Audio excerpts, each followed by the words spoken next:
শ্রদ্ধা নিচ্ছে। আজকে আমি তোমাদের শিখাবো how to use format as table in MS Excel in Bangla. অর্থাৎ আজকে আমি তোমাদের শিখাবো কিভাবে আমরা ফরম্যাট অ্যাজ টেবিল ইউজ করতে পারি MS Excel এর মধ্যে। তাহলে চলো এখন আমরা কাজটা করি। তো করার জন্য আমরা আমাদের এটাকে মিনিমাইজ করি। মিনিমাইজ করার পর কাজটা করার জন্য আমরা আমাদের MS Excel ওপেন করি। বেশ, MS Excel ওপেন করার পরে কাজটা করার জন্য আমরা কি করব? তো এখন আমরা কাজটা করার জন্য এখন আমরা আমাদের প্রথমে আমাদের এই যে এখানে যে লেখাগুলো আছে এগুলো আমি সিলেক্ট করি। সিলেক্ট করার পরে এখন আমরা আমাদের ফরম্যাট অ্যাজ টেবিলে যাই। যাওয়ার পর আমরা এখান থেকে চাইলে আমরা আমাদের এই লেখাগুলা এই যে আমরা বিভিন্ন ফরম্যাট করতে পারি। তো এই যে আমরা লাইট, এগুলো লাইট টাইপের, আমাদের এগুলো লাইট টাইপের ফরম্যাট। পরে এই যে আমরা দেওয়া আছে মিডিয়াম, পরে ড্রাগ, আমরা যেটা নিতে চাই এখান থেকে নিতে পারি। তো এই যে আমরা আমাদের এখান থেকে আমি যেটা নিতে চাই আমি ধরো কোনটা নিলাম, আমি ধরো এই যে মিডিয়াম থেকে আমি ধরো এখান থেকে কোনটা নেই। এখন এখান থেকে আমি ধরো নেই কোনটা, এখান থেকে আমি এই যে নিচ দিকে আসি, আসার পর আমি ধরো কোনটা নিব আমি এখান থেকে এখানে দেখি। তো আমি ধরো মিডিয়াম থেকে আমি ধরো এটা নিলাম। বেশ, এখন আমি নিয়েছি এখন আমাদের যে মাই টেবিল অ্যাজ হেডার। তো আমি টেবিলের হেডারটা তো এটা আমাদের টিক মার্ক দিয়ে আমাদের দিই। দেওয়ার পরে এখন একটা টিক মার্ক দেওয়া থাকে, তো আমরা উঠে দিতে পারি। তো এখানে টিক মার্ক দিয়ে এই যে কতটুকুর ভিতরে কাজটা করবো নেক্সটটুকু সিলেক্ট হয়ে গেছে। পরে আমি ওকে দিই, ওকে দিলে কিন্তু এই যে কাজটা হয়ে গেল।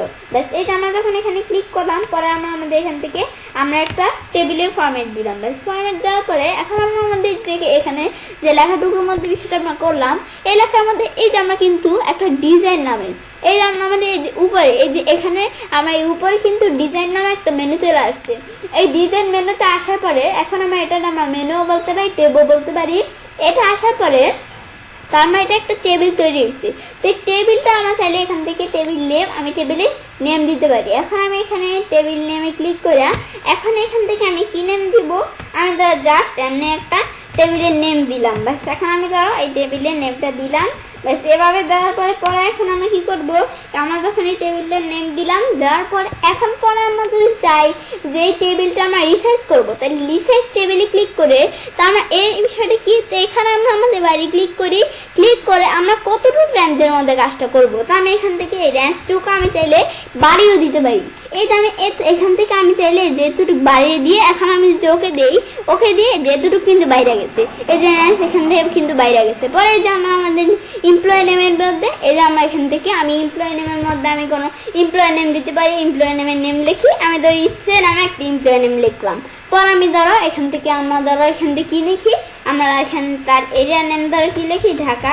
ব্যাস, দেওয়ার পরে আমি এখান থেকে আমরা কি প্রোডাক্টে যেগুলো দিয়ে এই যে আমরা নেম টেম দিয়ে এগুলো করতে পারি। পর আবার আমাদের এই যে এখান থেকে পরে নিচেও লেখার অপশন আছে, এখান থেকে পরে নেম ঢাকা পরে এগুলো যা প্রয়োজন দিয়ে এখন আমরা পরে এইভাবে কাজটা করতে পারি। বেশ, পর আমরা এটা দেখার পরে এই লেখাগুলো আমরা বসে এভাবে করতে পারি। বেশ, করার পরে আমি উপর দিকে যাই। বেশ, তারপরে আমার কি দেওয়া আছে আমাদের সামাইজ উইথ পিভট টেবিল। তো সামাইজ উইথ পিভট টেবিল কি, তো এখন আমরা আমাদের সামাইজ উইথ পিভট টেবিলের বিষয়টা হচ্ছে যে আমরা আমাদের এই যে এখানে যে কাজটা করব এই যে আমরা আমাদের এখান থেকে এই টেবিলের ডাটাগুলো দিয়ে আমি চাইলে একটা পিভট টেবিল তৈরি করতে পারি। তো এই যে আমরা যদি সামাইজ উইথ পিভট টেবিলে ক্লিক করি, ক্লিক করে এখন আমি এখান থেকে এই যে আমরা আমাদের টেবিল রেঞ্জ, আমার টেবিলের এই যে এখান থেকে রেঞ্জটা এই যে আমরা আমাদের এখান থেকে আমার কিন্তু দেওয়া আছে। এই যে আমরা আমাদের টেবিলের যে নেমটা আমরা দিয়েছিলাম এটা কিন্তু এখানে দেওয়া আছে। পরে যে আমরা এখানে আমি কি কাজটা করবো নতুন শিটে নাকি আমরা আমাদের এক্সিস্টিং এই শিটটাই করবো, তো এক্সিস্টিং এই শিটটাই করবো।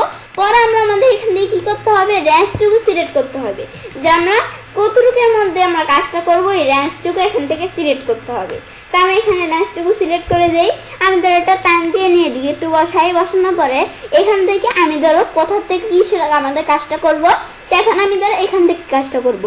তো এখানে ক্লিক করে এখন আমি যদি ওকে দিই, তো এই যে আমাদের পিভট টেবিলটা এখন এখানে তৈরি হবে। তো এর মধ্যে আমার কি দেওয়া আছে আমাদের সেল কোয়ান্টিটি ধরো আমি বেলুর মধ্যে রাখবো। পরে মান্থলি নেম এটা ধরো আমি কলামে এখানে রাখলাম। বেশ, পরে প্রোডাক্ট নেম এটা রোয়ের মধ্যে এরকম ভাবে রাখলাম। পরে আমি এরিয়া নেম ধরো এই ফিল্টার অনুসারে দেখাবে এভাবে রাখলাম। রাখার পরে আমি এখান থেকে এটা আমি ক্লোজ করি। ক্লোজ করার পরে কিন্তু আমি যদি একটু এদিকে আসি, তো এই যে টেবিলের বিষয়টা কিন্তু এদিকে তৈরি হয়ে গেল। এই যে টেবিলের বিষয়টা, এই যে আমরা যে বিষয়টা দেখলাম এটা কিন্তু এই যে এদিকে তৈরি হয়ে গেল। এটা হচ্ছে যেমন আমাদের সাম মার্কস আমাদের উইথ পিভট টেবিল। তো এটা দেখার পরে আমরা কি দেওয়া আছে, তো এরপরে দেওয়া আছে কি, আমাদের যদি এখানে আসি, এই যে এরপরে দেওয়া আছে কি আমাদের রিমুভ ডুপ্লিকেট। তো আমরা রিমুভ ডুপ্লিকেটে যদি ক্লিক করি, ক্লিক করে আমরা আমাদের রিমুভ ডুপ্লিকেটের বিষয়টা করব। তো আমরা কি দিয়ে রিমুভ ডুপ্লিকেটের বিষয়টা করব, আমি ধরো দিলাম কি, আমি ধরো শুধু এমপ্লয়ি নেম দিয়ে করব। তো এটা আমার কিন্তু সবগুলো এমনি টিকমার্ক দেওয়া থাকে। তো আমরা আনসিলেক্ট অল দিয়ে, এখন আমি আমাদের সিলেক্ট অল দিয়ে সবগুলো সিলেক্ট হবে, আর আনসিলেক্ট অল দিয়ে সবগুলো আনসিলেক্ট হয়ে গেল। পরে আমরা এর মধ্যে থেকে কি দিয়ে কাজটা করব, আমি এখানে এমনিতে কিন্তু সবগুলো সিলেক্ট করা থাকে, আমি ধরো দিলাম এমপ্লয়ি নেম দিয়ে, শুধু এটা দিয়ে আমরা কাজটা করব। তো এটা টিকমার্ক দিয়ে এখন আমি যদি ওকে দেই, এই যে আমরা ওকেতে ক্লিক করব। ওকেতে ক্লিক করার পরে এখন কি আসছে, এই যে আমার কিন্তু একটা লেখা আসছে এই যে এই বক্সের মধ্যে, এই যে আমার মাইক্রোসফট এক্সেল থেকে লেখা আসছে কি, এই যে আমার 2 duplicate value found and remove 10 unique value remain. তো আমরা এটা কি, আমরা আমাদের এখান থেকে আমরা 12টা ডুপ্লিকেট ভ্যালু এখানে সে ফাউন্ড করছে, মানে সে খুঁজে পাইছে, এবং ওই আমাদের এখান থেকে 12টা ডুপ্লিকেট আমাদের ভ্যালুটা আমরা কি করে দিছে, সেখান থেকে রিমুভ করে দিছে। আর আমরা আমাদের এই যে এখান থেকে আমরা আমাদের 10 ইউনিক ভ্যালু রিমেন। তো এটা হচ্ছে আমরা আমাদের 10টা ইউনিক ভ্যালু রিমেন, মানে 10টা ইউনিক ভ্যালু খুঁজে পেয়েছে। তো এগুলো আমরা আমাদের ইউনিক ভ্যালু হচ্ছে আমার ডুপ্লিকেট ভ্যালু সারা যেগুলা। তো এখন আমরা এটা দেখার পরে এভাবে আমরা যখন বিষয়টা করলাম, বেশ এটা করার পর এখন আমি যদি ওকে দেই, তাহলে কিন্তু যেরকম ওই ডুপ্লিকেট ভ্যালুগুলো ডিলিট হয়ে গেছে। তো আমরা যদি চাই যে ডুপ্লিকেট ভ্যালুগুলো আমরা আবার রাখবো, সেজন্য আমি যেটা আন্ডো করি, আন্ডো করলে সব আবার চলে আসলো, মানে ডুপ্লিকেট ভ্যালুগুলো সব চলে আসলো। পর আমাদের কি দেওয়া আছে, convert to range. Convert to range দিয়ে আমি যদি ইয়েস দেই, তা আমরা এখন কিন্তু আমরা আমাদের এখান থেকে কনভার্ট টু রেঞ্জ এই বিষয়টাকে আমি একটু বুঝি। তো এই বিষয়টা আমি তোমাদেরকে বলে নেই। তো এই কনভার্ট টু রেঞ্জের বিষয়টা হচ্ছে, এমনিতে আমরা কিন্তু এই ডাটাটা একটা ফিল্টার অবস্থায় আছে, এই যে আমরা এখানে টেবিল তৈরি করছি এবং এই যে ডাটাটা কিন্তু একটা ফিল্টার অবস্থায় আছে, এই যে উপরে ফিল্টার অবস্থায় আছে। কিন্তু আমি যদি কনভার্ট টু রেঞ্জে ক্লিক করে ইয়েস দেই, ইয়েস দিলে এই ফিল্টারগুলো কিন্তু এখান থেকে চলে গেছে। কিন্তু আবার এই ফিল্টারটা আনার জন্য আমি যদি কন্ট্রোল জেড দিয়ে আনডো করি, এখন আমি যাই, এখন কিন্তু দেখতে পাচ্ছি ফিল্টারটা এসে পড়ছে। পরে কি দেওয়া আছে, ইনসার্ট স্কেলার। তার মধ্যে ইনসার্ট স্কেলারের বিষয়টি কি, এটা আমরা আমাদের ইনসার্ট আমাদের স্লাইসার। তো আমরা এটা স্কেলার না, এটা হচ্ছে ইনসার্ট স্লাইসার। তো আমার ইনসার্ট স্লাইসারের বিষয়টি কি, আমি যদি এখানে ক্লিক করি, তো আমি ইনসার্ট স্লাইসার, আমি যে ইনসার্ট স্লাইসারের বিষয়টা করব, তো আমি কি দিয়ে কাজটা করব, আমি ধরো দেখাইলাম শুধু এমপ্লয়ি নেম দিয়ে আমরা কাজটা করব। তা আমি আমাদের যদি এই যে এমপ্লয়ি নেমে এখানে ক্লিক করি, এই যে এখানে আমরা টিকমার্ক দিতে হবে, এই যে এখানে আমাদের এমপ্লয়ি নেমের মধ্যে টিকমার্ক দিতে হবে, দিয়ে এখন আমি যদি এন্টার বা ওকেতে ক্লিক করি, ওকেতে ক্লিক করে আমি দেখতে পাচ্ছি কি হয়েছে, আমরা আমাদের এমপ্লয়ি নেমটাই কিন্তু এখানে একটা স্লাইসার তৈরি হয়েছে। তো কেমন, এই যে আমরা কিন্তু এখান থেকে দেখতে পাচ্ছি যে হামিদ, হাসান, জসিম, এই প্রত্যেকটি এমপ্লয়ি আমাদের যেখান থেকে এমপ্লয়ি নেম দিয়ে স্লাইসার তৈরি হয়েছে। কিন্তু এই যে আমরা এখান থেকে স্লাইসারের বিষয়টা কি, আমি যখন এই এমপ্লয়ি নেম দিয়ে স্লাইসার তৈরি হয়ে গেল, তখন আমরা এখন কিন্তু আমরা দেখতে পাচ্ছি কি হয়েছে, এই এখন কিন্তু আমরা দেখতে পাচ্ছি এমনিতে আমরা আমাদের এই ডাটাগুলো আমরা আমাদের সব এমপ্লয়ি নেম দিয়ে সব এমপ্লয়ি নেমের ডাটাগুলো এখানে আছে। কিন্তু আমি যদি চাই যে আমি হামিদে ক্লিক করলে, এই যে আমি যদি হামিদে ক্লিক করি, তাহলে কিন্তু আমরা দেখতে পাচ্ছি যে এখান থেকে আমরা আমাদের যে এখান থেকে হামিদের ডাটাগুলো দেখাবে এমপ্লয়ি নেমের মধ্যে। কিন্তু এমনি কিন্তু আগে আমাদের সব এমপ্লয়ি নেমদের ডাটা ছিল। এখন আমি যদি হাসান এই এমপ্লয়ি নেমের ডাটাটা শুধু দেখবো, তো এখানে ক্লিক করলে এই যে হাসান এই এমপ্লয়ি নেমের ডাটা আসছে। পর আমরা যদি এখান থেকে জসিম এই এমপ্লয়ি নেমের ডাটা দেখতে চাই, এটাই ক্লিক করলে এই এমপ্লয়ি নেমের ডাটা চলে আসছে।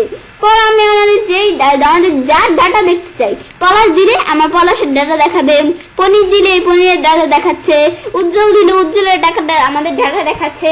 তো এই আমরা যার ডাটা দেখতে চাই চারটা ক্লিক করে হবে। পর আমি চাই যে আমরা আগের মতো আবার নিয়ে আসবো, সেজন্য আমি আন্ডার না করে, আমি সমানষ্ট না করে, আমি যদি এই যে আমরা এখানে ক্লিক করি, এই যে ক্লিয়ার ফিল্টার, এই যে ক্লিয়ার ফিল্টার অথবা কিবোর্ড থেকে অল্টার সি চাপ দিলে হবে। এই যে আমি যে আমাদের এই যে অল্টার সি চাপ দিলে হবে, অথবা ক্লিয়ার ফিল্টারে ক্লিক করলে হবে। আমি যদি অল্টার সি চাপ দিই, তাহলে কিন্তু দেখতে পাচ্ছি এই যে আমরা আবার আগের মতো হয়ে গেছে। বা আমি যদি কোনো এই যে আমরা এমপ্লয়ি নেমের মধ্যে ক্লিক করলাম। পরে আমি এখান থেকে যদি ক্লিয়ার ফিল্টারে ক্লিক করি, তো ক্লিয়ার ফিল্টারে ক্লিক করলেও দেখতে পাচ্ছি আমরা কিন্তু আবার আগের মতো চলে আসছে।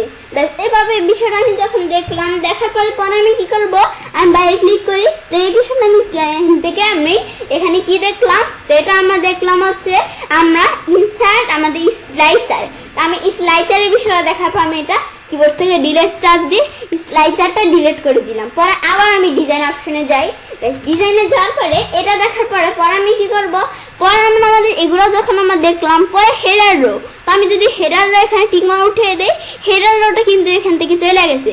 পরে আবার আমি যদি এখান থেকে টিকমার্ক দিয়ে এসে পড়বে, পরে কি দেওয়া আছে এখানে, এটা দেখার পরে আমি দেওয়া আছে টোটাল রো। টোটাল রো কি, এই যে আমি যদি একটু নিচ দিকে আসি, নিচ দিকে আসলে আমরা যদি এই টোটাল রো টিকমার্ক দেই, তাহলে কিন্তু দেখতে পারবো নিচে আমার একটা টোটাল রো তৈরি হবে। এই টোটাল রো টিকমার্ক দিলে এই যে নিচে কিন্তু একটা টোটাল রো তৈরি হয়েছে, টিকমার্ক উঠিয়ে দিলে নাই। পরে আমরা আমাদের র্যান্ডম রো, তো র্যান্ডম রো কি, এই যে আমরা কিন্তু এখন এই যে রোগুলো এভাবে আছে, কিন্তু আমি যদি র্যান্ডম রো টিকমার্ক উঠিয়ে দিই, তাহলে কিন্তু এই যে আমাদের রোগুলো, এই র্যান্ডম রোগুলো চলে গেছে। পরে আমার বাট যদি আমরা র্যান্ডম রো টিকমার্ক দিয়ে এসে পড়বে, পরে আমি ফার্স্ট কলাম দিলে এই ফার্স্ট কলামটা মানে ফার্স্ট কলাম দিলে এই যে ফার্স্ট কলামটা কিন্তু এভাবে আসছে, এই যে এভাবে ফার্স্ট কলামটা আসছে। কিন্তু আবার আমি যদি এভাবে এটা ছাড়া মানে ফার্স্ট কলাম যদি এটাই টিকমার্ক দিই, তাই ফার্স্ট কলামটা ভিন্নভাবে আসছে। আবার লাস্ট কলাম দিলে লাস্ট কলামটা এরকম ভিন্নভাবে আসছে, কারণ লাস্ট কলামটা আমাদের অন্যরকম ভাবে, এই যে আমরা এই কলামগুলো কিন্তু এরকম, কিন্তু লাস্ট কলামটা আলাদা। কিন্তু আমি যদি আবার টিকমার্ক উঠিয়ে দিই, আবার আগের মতো হয়ে গেল। বেশ পরে র্যান্ডম আমাদের যেটা কি আছে, আমরা ব্যান্ডেড কলাম, ব্যান্ডেড কলাম, এই যে আমরা ব্যান্ডেড রো, তো এই যে আমরা আমাদের ব্যান্ডেড রো এখানে আমি এখানে দিলে এই ব্যান্ডেড রো উঠে গেছে। ব্যান্ডেড কলামে আবার এখানে টিকমার্ক দিলে এই যে আমরা আমাদের এখান থেকে এই যে ব্যান্ডেড আমাদের এখান থেকে ব্যান্ডেড কলাম, আবার এখান থেকে আমি যখন ব্যান্ডেড কলামে টিকমার্ক দিব, তখন এই ব্যান্ডেড কলাম এই যেভাবে কিন্তু এসে পড়লো। আবার টিকমার্ক উঠিয়ে দিলে ব্যান্ডেড কলাম চলে যাবে। পরে এই যে ব্যান্ডেড রো, এগুলো আমরা দেখলাম। বেশ এই বিষয়গুলো দেখার পরে ফিল্টার বাটন, আমি যদি এই অপশনে টিকমার্ক উঠিয়ে দেই, এই যে এই অপশনে টিকমার্ক উঠিয়ে দিলে এমনিতে আমরা আমাদের যে ফিল্টার বাটনগুলো ছিল ওগুলো নাই, আবার টিকমার্ক দিলে এই যে ফিল্টার বাটন চলে আসলো। তো এই বিষয়গুলো দেখার পরে এখন আমি আমাদের চাইলে এই বিষয়টা দেখতে পারি যে আমি কি দিয়ে ফিল্টার করব। এই যে আমি যে বিষয়টা করবো কি দিয়ে ফিল্টার করব, এই যে আমি যে এমপ্লয়ি নেমের দিকে ক্লিক করি, এমপ্লয়ি নেম দিয়ে আমরা চাইলে ফিল্টার করতে পারি। এই যে আমার কার্ড ডাটা, আমরা আমাদের এখানে কার্ড ডাটা দেখাবে না, কার্ড ডাটা দেখবো না, শুধু আমরা হামিদ আর হাসানের ডাটা দেখবো। ওকে দেখ, এদের ডাটা শো করবে, এই যে হামিদ হাসান এদের ডাটা কিন্তু শো করছে। পরে আমরা এটা ছাড়া আমি যদি আবার এটা ছাড়াও আমি এমপ্লয়ি নেম ছাড়া আমি চাইলে কি করতে পারি, এটা নেম দিয়ে করতে পারি। আমি ধরো দিলাম আমরা আমাদের কি দেখাবে, আমি ধরো এখান থেকে বাড্ডা, গাজীপুর, গুলশান, মিরপুর এদের ডাটা শো করবে না, শুধু আমরা সাভার, টঙ্গী, উত্তরা এদের ডাটা শো করবে। পরে আমি ওকে দেই, তো এই যে অ্যাডের ডাটাই কিন্তু শো করতেছে। ব্যাস এই যে আমরা কিন্তু এভাবে দেখতে পাচ্ছি। এভাবে এটা দেখার পরে আবার আমি এখান থেকে আমি যদি আবার সবগুলো করে দিই, তাহলে সবার ডাটা শো করবে। এই যে এখানে ক্লিক করি, ক্লিক করে আমি যদি আবার এখানে সিলেক্ট অল দিই, তাহলে সবার ডাটা শো করবে। ওকে দিই, বেশ সবার ডাটা কিন্তু শো করতেছে। বেশ এভাবে এই নেম দিয়ে পরে আমরা আমাদের এখান থেকে এমপ্লয়ি নেম দিয়ে এই নেমগুলো দিয়ে আমি এখান থেকে আমি কি করতে পারি, এই আমাদের employee name, product name, monthly, পরে সেল কোয়ান্টিটি, এগুলো সবগুলো দিয়ে কিন্তু আমরা ফিল্টার করতে পারি। বেশ পরে এটা দেখার পরে আমি কি করতে পারি, এটা যখন দেখলাম পরে কিন্তু আমি যদি আবার এখানে ক্লিক করে টেবিল স্টাইলে ক্লিক করা, আমার এমনিতে কিন্তু এই টেবিল স্টাইল দেওয়া আছে, যে এটা দেওয়া আছে, কিন্তু এর ছাড়া আমি কিন্তু আরো অনেক ধরনের টেবিল স্টাইল দেওয়া আছে। এই যে আমি চাইলে টেবিল স্টাইল চেঞ্জ করতে পারি, এটা দিলে এরকম চলে আসবে, মানে এই যে টেবিল স্টাইল এখান থেকে যেটা দেবো এটা দিলে এরকম, এটা দিলে এরকম চলে আসবে। মানে আমি চাইলে টেবিল স্টাইল আমার যে ধরনের প্রয়োজন টেবিল স্টাইল এখান থেকে আমরা চেঞ্জ করতে পারি। তা আমাদের টেবিল স্টাইল কিরকম দিব, এই যে বিভিন্ন টেবিল স্টাইল কিন্তু দেওয়া আছে। আমি ধরে দিলাম এই টেবিল স্টাইলটা দিব, এখানে ক্লিক করলে এরকম টেবিল স্টাইল চেঞ্জ হয়ে গেল। ব্যাস এখন আমি এখান থেকে আমি এই টেবিল স্টাইল চেঞ্জ করার বিষয়টা দেখলাম। পরে যে আমরা নিউ টেবিল স্টাইল অ্যাড করতে পারি। পরে আমি যদি ক্লিয়ারে ক্লিক করি, ক্লিয়ারে ক্লিক করলে এই টেবিল স্টাইলটা কিন্তু ক্লিয়ার হয়ে গেল। ব্যাস এভাবে এই বিষয়টা আমরা দেখলাম, দেখার পর তো এবার আমি সেটা কাজটা করতে পারি। এবার আমি খুব সহজে ফরম্যাটে স্টেবিলাইজ করতে পারি আমি এক্সেলের মধ্যে। ফ্রেন্ডস, আমি আজকের এই ভিডিওটি যদি তোমাদের ভালো লেগে থাকে তাহলে আমার চ্যানেলটি সাবস্ক্রাইব, লাইক, কমেন্ট এবং সবার সাথে শেয়ার করবে।